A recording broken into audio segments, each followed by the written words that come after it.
Bienvenue à tous dans cette édition de TechWatch, où nous vous présentons les informations du jour, le 7 mai 2025, dans le monde de la technologie et de l'informatique.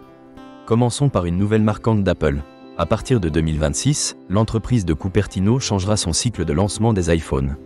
Les modèles haut de gamme seront dévoilés en septembre, tandis que les modèles plus accessibles sortiront au printemps. Cette stratégie vise à mieux répartir les lancements et maximiser l'impact de chaque annonce. Passons maintenant à la Nouvelle-Zélande, où le Premier ministre Christopher Luxon propose d'interdire l'accès aux réseaux sociaux pour les jeunes de moins de 16 ans. Cette initiative soulève des questions importantes concernant la régulation des réseaux sociaux et la protection des jeunes utilisateurs en ligne.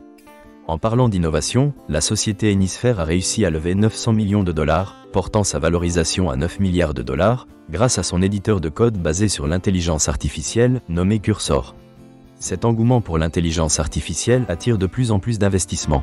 De son côté, la Bank of America a annoncé un investissement de 4 milliards de dollars dans ce secteur, mettant l'accent sur son agent conversationnel, Erica. Concernant OpenAI, la société a décidé de rester une organisation à but non lucratif.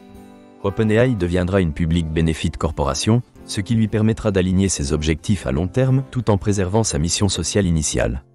IBM a également fait une annonce importante, intégrant des capacités d'intelligence artificielle dans plus de 80 applications. Cela vise à générer des résultats mesurables pour les entreprises. Microsoft, de son côté, prévoit de supprimer la fonction de remplissage automatique des mots de passe dans son application Authenticator d'ici août 2025. Une autre tendance intéressante est l'adoption croissante des modèles linguistiques de petite taille, que l'on appelle Small Language Models. Selon Gartner, d'ici 2027, l'utilisation de ces modèles sera 3 fois plus fréquente que celle des Large Language Models. Sur le front des acquisitions, Databricks est en pourparlers avancés pour acquérir Neon, une start-up spécialisée dans les bases de données PostgreSQL serverless. Cette acquisition pourrait renforcer la position de Databricks sur le marché des bases de données, lui permettant de mieux répondre aux besoins de ses clients. En matière de sécurité, des vulnérabilités ont été découvertes dans l'application TMSGNL, utilisée par des fonctionnaires américains. Cela met en lumière l'importance croissante de la cybersécurité face à des menaces de plus en plus sophistiquées et variées. Concernant le marché des communications unifiées, celui-ci a généré 69,2 milliards de dollars en 2024, avec une croissance prévue de 3,9% par an jusqu'en 2029. Microsoft domine ce secteur avec une part de marché de 45%, consolidant ainsi sa position de leader.